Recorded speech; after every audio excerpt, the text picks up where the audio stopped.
جی صاحب کے گھر پہ یہ سالانہ محفل کا انعقاد ہر سال ہوتا ہے الحمدللہ، اور یہ محفل خاص طور پہ شہدائے کربلا کے ایصال ثواب کی نیت سے آپ کے گھر میں منعقد کی جاتی ہے۔ اللہ تعالیٰ ان کے اس حسن اہتمام کو، اس تمام انتظام کو اور ہم سب کے بلانے کو اور اس گھر میں محفل منعقد کرانے کو اللہ تعالیٰ اپنی بلند و بالا بارگاہ میں منظور اور مقبول فرمائے۔ چونکہ ظہر کے نماز کا وقت بھی قریب آ رہا ہے تو ہم کوشش یہی کرتے ہیں کہ اس مارجن سے محفل کو اختتام پذیر کر لیا جائے تاکہ لوگ بآسانی ظہر کی نماز اپنی ادا کر سکیں۔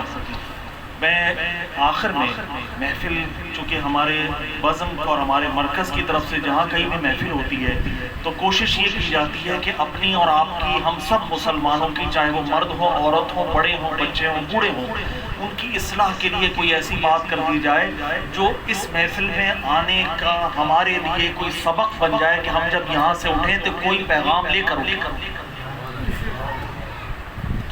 جب کسی بنجر زمین پر بیج لگانے کا وقت آتا ہے تو اس سے پہلے صرف بیج نہیں ڈال دیا جاتا بلکہ اس زمین کو تھوڑا سا تیار کیا جاتا ہے۔ جو کسان ہوتا ہے یا مالی ہوتا ہے یا باغبان ہوتا ہے وہ پہلے اس بنجر زمین کو کھودتا ہے، اس کے اندر پہلے ہل چلاتا ہے یا گوڈی کرتا ہے، کسی طریقے سے اس کو اس قابل کرتا ہے کہ وہ بیج کے بونے کے بعد اس کے اندر سے درخت اگ سکے۔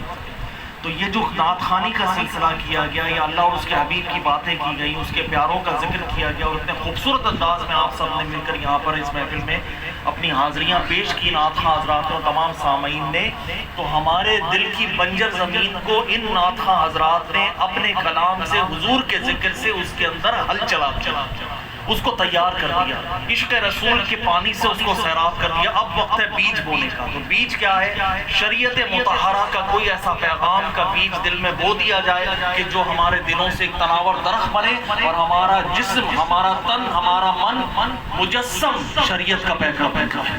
تو اب کیا ایسا پیغام ہے؟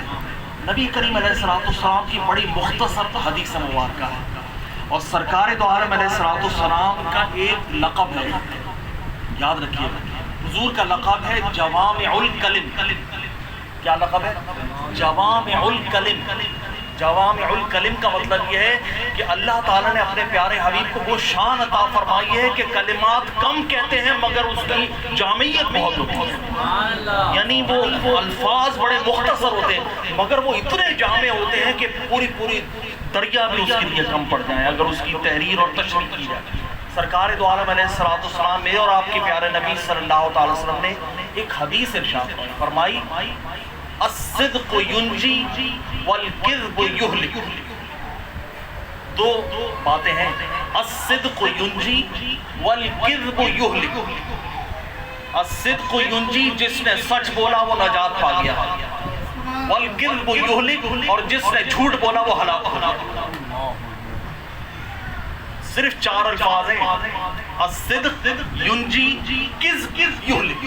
4 الفاظ میں پورے سمندر کو کوزے میں بدل۔ جو سچ بولا نجات پا گیا، جس نے جھوٹ بولا ہلاک ہو گیا۔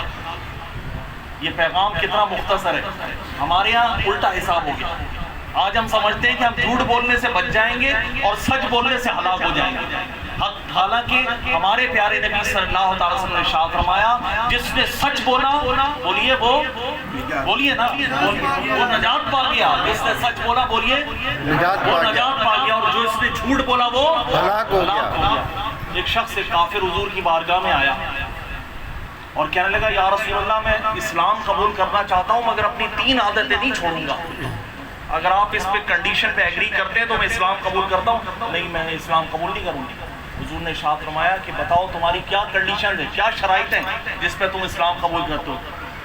اس نے کہا میری 3 عادتیں ہیں، یہ میں نہیں چھوڑ سکتا، باقی آپ شریعت کا جو حکم لگائیں گے میں کہا۔ حضور نے فرمایا تمہاری کیا 3 عادتیں؟ انہوں نے کہا پہلا کام میں شراب پیتا ہوں، شراب پینا نہیں چھوڑوں گا۔ سرکار نے فرمایا دوسرا کام؟ اس نے کہا کہ میں بدکاری کرتا ہوں، اس گناہ کا مرتکب ہوتا رہتا ہوں، یہ بھی میں نہیں چھوڑوں گا۔ سرکار نے فرمایا تیسرا؟ اس نے کہا میں جھوٹ بولتا ہوں، جھوٹ بولنا بھی میں نہیں چھوڑوں گا۔ ہمارے پیارے نبی صلی اللہ علیہ وسلم رحمت للعالمین ہے اور اللہ تعالیٰ نے ان کو اختیار دیا ہے یس اور نو، اتھارٹی ہے وہ، شریعت لے کر آئے ہیں، پیغام لے کر آئے ہیں، اور اس پیغام کو انفورس کرنا، امپلیمنٹ کرنا اللہ تعالیٰ نے نبی علیہ السلام کو اس کی اتھارٹی دی۔ حضور نے ارشاد فرمایا تجھے بدکاری کی بھی اجازت ہے، تجھے شراب پینے کی اجازت ہے، مگر جھوٹ بولنے کی اجازت نہیں۔ ایسا کنڈیشنل اسلام کوئی آج کے دور میں بڑے سے بڑا پیر عالم نہیں کسی کو قبول کروا سکے، یہ صرف حضور کا معجزہ ہے۔ سرکار نے فرمایا تجھے شراب پینے کی بھی اجازت ہے، تجھے بدکاری کی بھی اجازت ہے، مگر تجھے جھوٹ بولنے کی اجازت نہیں ہے۔ اس نے سوچا، وہ جو کافر تھا، اس نے کہا چلو ایک چیز کی تو اجازت مل رہی ہے، کوئی بات نہیں۔ اب وہ چلا گیا، اسلام قبول کر لیا، چلا۔ اس کے سامنے شراب لائی گئی۔ جب شراب لائی گئی تو اس کے دل میں یہ خیال آیا کہ اجازت تو مل گئی ہے، مگر حضور نے اگر مجھ سے پوچھا کہ تو نے شراب پی، اور اگر میں نے بولا کہ میں نے جھوٹ بولا، تو میں تو شرمسار ہو جاؤں گا حضور کی بارگاہ میں، لہذا اس نے شراب کو ایک طرف کر دیا، شراب نہیں۔ پھر اس کے سامنے بدکاری کا سلسلہ آیا، اس نے سوچا کہ اجازت تو مل گئی ہے، مگر حضور نے اگر مجھ سے پوچھا تو چونکہ جھوٹ بولنے کی اجازت نہیں ہے، لہٰذا میں اس کو بھی مرتکب نہ ہوں تو بہتر ہے۔ اس نے اس بدکاری سے بھی اجتناب کر لیا، اور اس کی عادت ایسی پختہ ہو گئی کہ شراب بھی چھوٹ گئی، بدکاری بھی چھوٹ گئی۔ اس جھوٹ نہ بولنے کی وجہ سے اللہ تعالیٰ نے اس دو گناہ کبیرہ سے بھی اس کو بچا دیا۔ روایت میں آتا ہے کہ اللہ تعالیٰ نے اس جھوٹ نہ بولنے کے وعدے کی وجہ سے ان دو بڑے گناہوں سے بھی اس کو دور فرما دیا۔ تو یہ بات ہمارے لیے سوچنے اور سمجھنے کی ہے۔ آج کے دور میں اگر ہم اس اصول کو اپنا لیں، الصدق ینجی والکذب یہلک، جس نے سچ بولا وہ نجات پا گیا، جس نے جھوٹ بولا وہ ہلاک۔ یہ نہ کسی مسلک کی بات ہو رہی ہے، نہ کسی عقیدے کی بات ہو رہی ہے، نہ کسی کی عقائد کے حوالے سے کوئی، یہ ہر مسلمان کی بات ہو رہی ہے۔ جس نے کلمہ پڑھا ہے نبی علیہ السلام کا، وہ اس پر عمل کرے کہ سچ بولے نجات پا جائے گا، جھوٹ بولے گا ہلاک ہو جائے گا۔ اللہ تعالیٰ مجھے بھی اور آپ کو بھی، ہم سب کو اس پر عمل کرنے کی توفیق نصیب فرمائے۔ کھڑے ہو جائیے، صلاۃ و سلام۔